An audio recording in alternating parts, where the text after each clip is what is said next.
In life, there are two kinds of pain. The first, we cannot escape. It strikes us from the outside, like the sting of an insect, the loss of someone dear, or the sudden words that cut deeper than a knife. The second pain is different. It is invisible. It comes not from the world, but from within ourselves. In Zen, they call these the two arrows. The first arrow is life itself.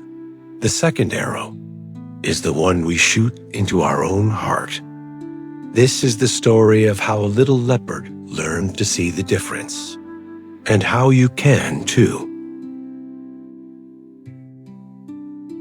One warm afternoon, the little leopard was walking through the forest. His turquoise eyes sparkled as the light danced on the leaves. The world was calm. Suddenly, he stepped on a thorn hidden beneath the path. A sharp pain pierced his paw. He stumbled, tears welling in his eyes. He sat down, holding his foot close, the ache radiating through his body. This was the first arrow, the pain that life sometimes gives us without warning. No one can escape it. But soon, another kind of pain appeared, not in his paw, but in his mind. Why did this happen to me? I always get hurt. Now my whole day is ruined. The thorn was already gone, yet his suffering grew heavier. The birds no longer sounded sweet. The colors of the forest felt faded. His thoughts became arrows sharper than the thorn itself. This was the second arrow, the one we fire at ourselves with worry, anger, and blame.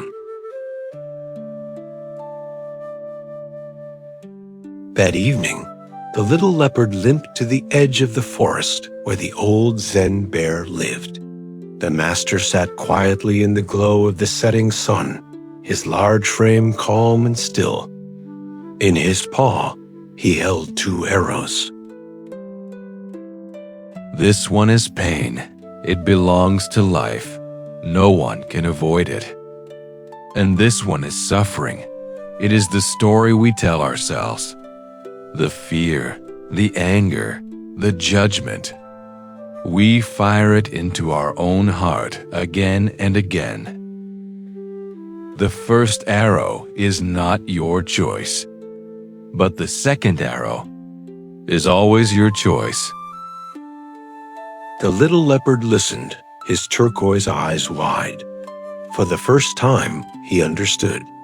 The wound in his paw would heal, but the wound in his thoughts could last forever, unless he chose to put the arrow down. The next morning, the forest was filled with the first light of dawn. The little leopard sat quietly beneath the tree. His paw still hurt a little, the first arrow, but his mind was calm. No anger, no blame, no second arrow. He breathed deeply, letting the sunlight warm his fur. A gentle smile appeared on his face. And in that moment, the forest was beautiful again. In our own lives, the arrows come every day.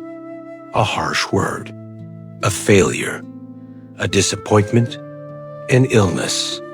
These are the first arrows. They are part of being alive. But the second arrows, those are the ones we create ourselves.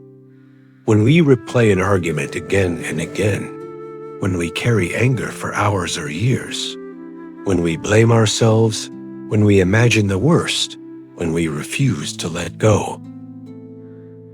Zen teaches us, you cannot always stop the pain, but you can always stop the suffering. The next time life hurts, pause, breathe, and remember the two arrows.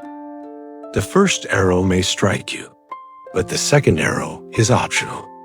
You can choose to put it down, and when you do, you will discover a gentler way of living, a lighter step on the path, and a quiet strength to face life as it is.